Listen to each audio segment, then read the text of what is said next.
আমরা আজকে পুরো পর্বে আলোচনা করছিলাম পোস্টাল ব্যালট নিয়ে। এবার যে আমরা একটু তৃণমূলের আলোচনায় যুক্ত হব, সিলেট থেকে আমাদের সহকর্মী গুলজার আহমেদ আমাদের সঙ্গে যুক্ত হচ্ছেন। গুলজার, আপনার কাছে একটু জানতে চাই, আপনার সঙ্গে নিশ্চয়ই একজন সাংবাদিক, একজন শিক্ষক আছেন, তাদের সঙ্গে একটু আলোচনা করবেন, তাদের ভাবনাগুলো একটু জানতে চাই। এবার পোস্টাল ব্যালটের ধারণা নিয়ে আসছে নির্বাচন কমিশন, পোস্টাল ব্যালটের মাধ্যমে তারাও তাদের ভোটাধিকার প্রয়োগ করতে পারবে। সাংবাদিকদের ক্ষেত্রেও যে বিষয়টি যে তারা নির্বাচনের দায়িত্ব পালন করেন, আবার শিক্ষক যিনি আছেন আপনার সঙ্গে তিনিও অনেক সময় শিক্ষকরা, বেশিরভাগ শিক্ষকরাই পোলিং অফিসার, প্রিজাইডিং অফিসারের দায়িত্ব পালন করতে হয়। এই বিষয়গুলো নিয়ে তাদের একটু আলোচনা বা তাদের ভাবনাটা একটু জানতে চাই।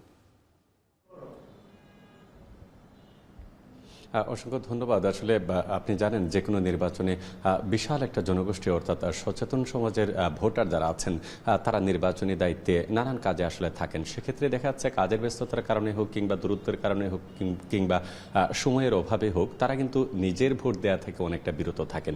তো এই ভোটগুলো জাতীয় নির্বাচনে আসলে প্রার্থী নির্বাচনের ক্ষেত্রে বড় একটা ভূমিকা পালন করে।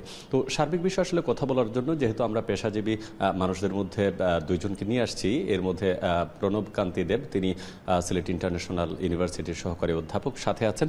আমরা সরাসরি প্রথমে তার কাছে আসলে জানতে চাইব, দাদা যদি একটু বলেন, এই যে পোস্টাল ব্যালট যে প্রসঙ্গটা আসছে, বিগত নির্বাচনে আমরা দেখেছি এটি আসলে প্রযোজ্য ছিল না। নতুন করে যখন নির্বাচন আগাচ্ছে তখন নতুন নতুন ধারণা বা নতুন নতুন আইডিওলজি দাঁড়াচ্ছে। এই ক্ষেত্রে পোস্টাল ব্যালটটা আসলে কতটুকু মানে উপযোগী এই সময়ের জন্য, এবং এটা করতে গিয়ে কোনো ধরনের চ্যালেঞ্জ আছে কিনা?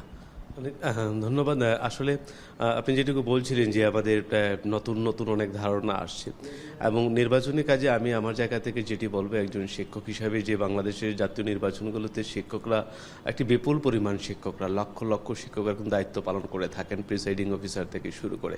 এবং এক্ষেত্রে যেটি হয়েছে, তারা তাদের নিজেদের ভোটাধিকারটা প্রয়োগ করতে পারেন না, এবং এটি একটি দীর্ঘ আক্ষেপের বিষয় থেকে যায় যে তাদের সম্ভাব্য প্রার্থিতা নির্বাচনের ক্ষেত্রে তাদের এই সুযোগটুকু পান না। তো আমার মনে হয় এক্ষেত্রে পোস্টাল ব্যালট নিয়ে যে শুরুর, যে আগামী নির্বাচন থেকে পোস্টাল ব্যালট চালুর যে চিন্তা করা হচ্ছে, সেটি অবশ্যই একটি ইতিবাচক দিক। এবং এতে করে যে বিপুল পরিমাণ নির্বাচনে যারা দায়িত্ব পালন করেন শিক্ষক সমাজের প্রতিনিধি বা শিক্ষকরা, তারা সেই সুযোগটা পাবেন। আবার একই সাথে আমাদের চিন্তা করতে হবে যে আমাদের দেশে যেহেতু এটি প্রথমবারের মতো চালু হতে যাচ্ছে, আমার মনে হয় যে এখানে কিছু চ্যালেঞ্জ অবশ্য থেকে যায়। এবং আসলে এর আগে যেটি রেজিস্ট্রেশন করার যে ব্যাপার থাকে, পোস্টাল ব্যালটটা সময় মতো পৌঁছানোর যে ব্যাপারটা থাকে, আবার এইখানে গোপনীয়তা আসলে কিভাবে কতটুকু নিশ্চিত করা যাবে। তো আমার মনে হয় এই বিষয়গুলোকে মাথায় নিয়ে যদি পোস্টাল ব্যালট চালুর আগে যথাযথ সচেতনতাটা তৈরি করা যায়, ইভেন এ ব্যাপারে যদি প্রশিক্ষণের তৈরি করা দেওয়ার ব্যবস্থা থাকে, অথবা আমরা বলবো যে যারা আসলে ভোটার হবেন তাদের আগে নিবন্ধন সম্পন্ন করে তাদেরকেও যদি সেইভাবে প্রস্তুত করা যায়, তাহলে অবশ্যই মনে হয় যে এটি আমাদের বাংলাদেশের আগামী নির্বাচনের জন্য একটি বড় ইতিবাচক দিক হিসাবে বিবেচিত হবে। এবং যারা এতদিন ভোটাধিকার প্রয়োগ করতে পারতেন না নির্বাচনে দায়িত্ব পালনের কারণে, সেই সমস্ত শিক্ষকরাও কিন্তু সেই সুযোগটি তারা অনায়াসে পেতে পারেন। সেটি একই প্রশ্ন আসলে জনাব সিরাজুল ইসলাম, সাধারণ সম্পাদক সিলেট প্রেস ক্লাবের, আমি যদি আপনার কাছে জানতে চাই, একইভাবে শিক্ষকদের মতো সাংবাদিকরাও আসলে দায়িত্ব পালন করেন, পাশাপাশি প্রবাসী ভোটার আছেন, আইনশৃঙ্খলা বাহিনীর নানা স্তরের আসলে জনবল যেটি আছে তারাও কাজ করে।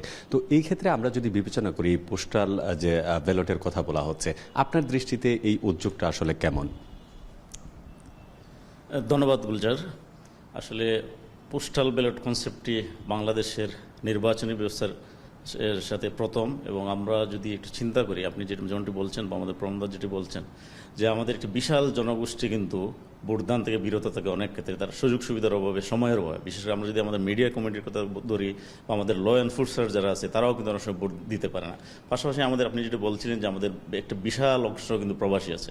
আমাদের সিলেটের প্রেক্ষাপটে এটা কিন্তু খুবই গুরুত্বপূর্ণ। সিলেটের প্রায় 20 লাখ প্রবাসী যুক্তরাজ্য সহ আপনার মধ্যপ্রাচ্যের বিভিন্ন দেশে বসবাস করে, এবং তারা দীর্ঘদিন থেকে একটি দাবি জানিয়ে আসছিলেন যে তারা কিন্তু ভোটাধিকার থেকে বঞ্চিত।